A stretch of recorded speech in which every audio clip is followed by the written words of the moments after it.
एक तोते ने क्यों दिया माता सीता को भयंकर श्राप। माता सीता के इस गुनाह की मिली थी उन्हें सजा।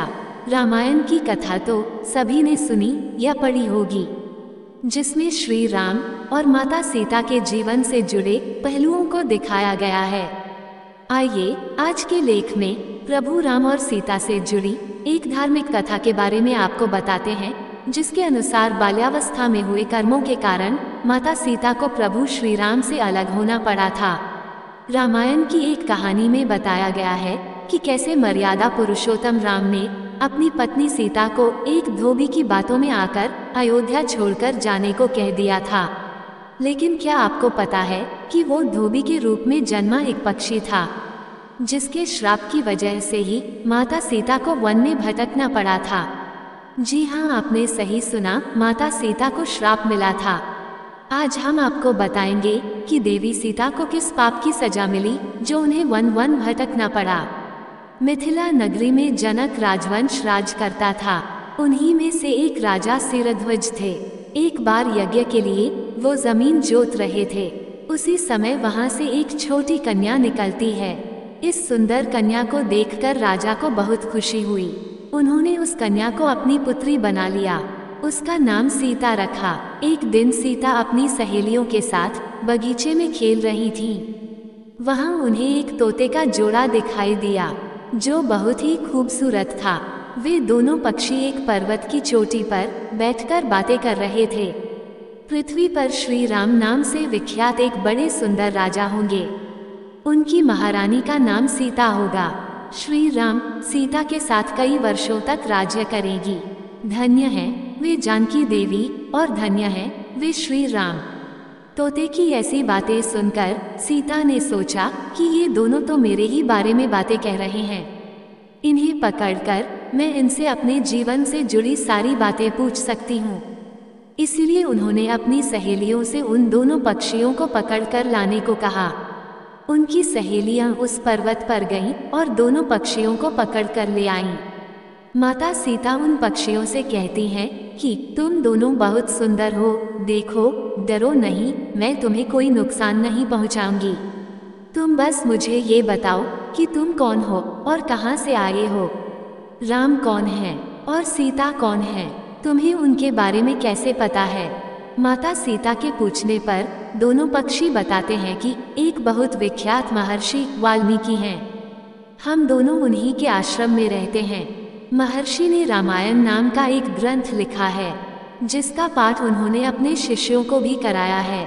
उन पक्षियों ने सीता को ये भी बताया कि इस ग्रंथ में महर्षि वाल्मीकि ने बताया है कि महर्षि ऋष्यशृंग के द्वारा किए गए पुत्रेष्टि यज्ञ से प्रसन्न होकर भगवान विष्णु अर्थात राम, लक्ष्मण, भरत और शत्रुघ्न ये चार मानव शरीर धारण कर पृथ्वी पर जन्म लेंगे। बड़े होने पर श्री राम महर्षि विश्वामित्र और अपने छोटे भाई लक्ष्मण के साथ हाथ में धनुष लिए मिथिला आएंगे और शिव जी के धनुष को तोड़कर सीता से विवाह करेंगे। फिर उस पक्षी के जोड़े ने कहा, हे सुंदरी, हमने तुम्हें सब कुछ बता दिया, अब हमें छोड़ दो, हम जाना चाहते हैं। पक्षियों की बातें सुनकर माता सीता के मन में और भी बातें जानने की इच्छा हुई।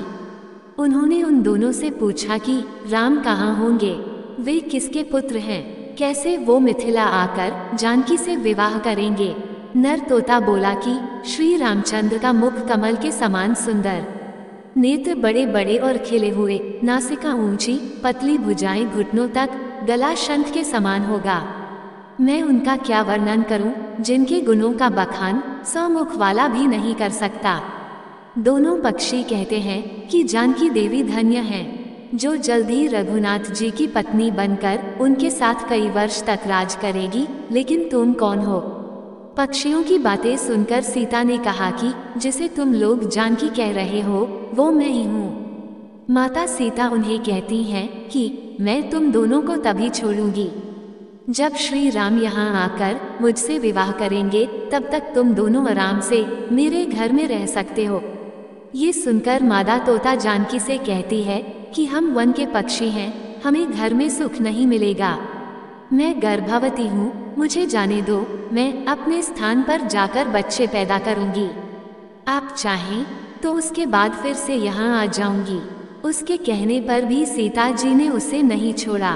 तब उसके पति यानी नर तोते ने कहा, सीता मेरी पत्नी को छोड़ दो, वो गर्भवती है। जब ये बच्चों को जन्म दे देगी तब उसे लेकर मैं फिर तुम्हारे पास आ जाऊंगा। तब माता सीता ने कहा, तुम आराम से जा सकते हो, लेकिन ये मुझे बहुत पसंद है। तुम घबराओ नहीं, मैं इसकी अच्छे से देखभाल करूंगी। जब सीता ने उस मादा तोते को छोड़ने से मना कर दिया तब वो पक्षी दुखी हो गया। पक्षी दोबारा सीता जी से निवेदन करता है कि मैं अपनी पत्नी के बिना जिंदा नहीं रह सकता, इसलिए इसे छोड़ दो। माता सीता तुम बहुत अच्छी हो, मेरी प्रार्थना मान लो। इस तरह उसने बहुत समझाया, लेकिन सीता ने उसकी पत्नी को नहीं छोड़ा।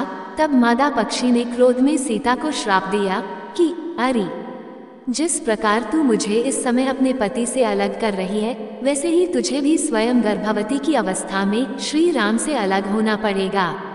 कुछ दिन बाद पति से बिछड़ने के दुख में मादा पक्षी के प्राण निकल गए। पत्नी की मौत हो जाने पर नर पक्षी दुखी हो गया। फिर वो सीता जी से बोला कि मैं मनुष्यों से भरी श्री राम की नगरी अयोध्या में जन्म लूंगा। मेरे ही कारण तुम्हें पति के वियोग का दुख उठाना पड़ेगा। ये कहकर वो वहां से उड़ जाता है। कुछ साल बाद उसका जन्म अयोध्या में धोबी के घर हुआ। उस धोबी के कारण ही सीता जी का अपमान हुआ। उन्हें अपने पति श्री राम से अलग होना पड़ा।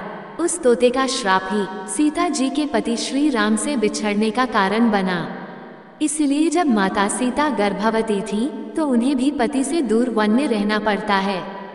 तब माता सीता महर्षि वाल्मीकि के आश्रम पहुंची और वहां उन्होंने लवकुश को जन्म दिया। आपने अक्सर लोगों को कहते सुना होगा कि हमें हमारे कर्मों का फल हमें यही मिलता है। इस कहानी से ये बात सिद्ध भी हो जाती है कि कर्म के फल से कोई भी नहीं बच सकता, फिर चाहे वो भगवान राम हो या सीता, सभी को अपने कर्मों का फल भोगना पड़ता है। देवी सीता के वियोग की अन्य कथा भी है। देवी सीता के वियोग की कथा अन्य पुराणों में ये भी मिलती है कि उनका संबंध देवर्षि नारद से माना जाता है। कथा के अनुसार एक बार नारद जी को अभिमान हो गया था कि कामदेव भी उनकी तपस्या और ब्रह्मचर्य को भंग नहीं कर सकते। उन्होंने यह बात अभिमान में शिव जी के बाद श्रीहरि को बताई। तब श्रीहरि ने सोचा कि नारद को इस बात का घमंड हो गया है, जो कि सही नहीं है। इसके लिए उन्होंने एक योजना बनाई और माया रची। जैसे ही श्रीहरि से प्रणाम करके नारद मुनि आगे बढ़े, तब उनको एक भवन दिखाई दिया जहां राजकुमारी विश्वमोहिनी को देखकर वह मोहित हो गए। ये सब एक माया थी। राजकुमारी का रूप नारद जी का तप भंग कर चुका था और वह राजकुमारी को पाने के लिए भगवान विष्णु की शरण में पहुँचे और कहा कि हे प्रभु, आप मुझे अपना श्रीहरि का सुंदर रूप दे दीजिए। तब भगवान ने कहा कि हे नारद जी, ऐसा न हो कि आप इस रूप को लेकर बाद में पछताएं। दरअसल नारद जी राजकुमारी का रूप देखकर भूल गए थे कि उनका एक रूप वानर का भी है। तब उन्होंने वही रूप नारद जी को दे दिया। जब नारद जी राजकुमारी के स्वयंवर में पहुंचे, तब पूरी सभा बंदर वाले मुख को देखकर हंसने लगी और राजकुमारी ने भी मुख को देखकर वरमाला नहीं पहनाई। तब नारद जी ने सोचा कि आखिर सभी मुझे देखकर हंस क्यों रहे हैं और राजकुमारी ने मुझे माला क्यों नहीं पहनाई। तभी भगवान विष्णु सभा में पधारे और राजकुमारी ने उनको माला पहना दी। तब उन्होंने पानी में अपना मुख देखा और वानर वाला मुख देखकर क्रोधित हो गए और क्रोध में उन्होंने भगवान विष्णु को शाप दे दिया कि जिस तरह से मैं स्त्री के लिए तड़पा हूँ, आप भी पृथ्वी पर स्त्री वियोग का सामना करेंगे। जब माया का प्रभाव खत्म हुआ तो नारद जी को अपनी गलती का एहसास हुआ और उन्होंने क्षमा मांगी। तब भगवान राम और माता सीता को वियोग का सामना करना पड़ा। जय श्री राम। दोस्तों, आपको ये जानकारी कैसी लगी कृपया कमेंट करके जरूर बताएं। वीडियो पसंद आया हो तो लाइक करें और ऐसी ही और भी बहुत सारी कहानियों और कथाओं को सुनने के लिए चैनल को सब्सक्राइब जरूर करें। धन्यवाद।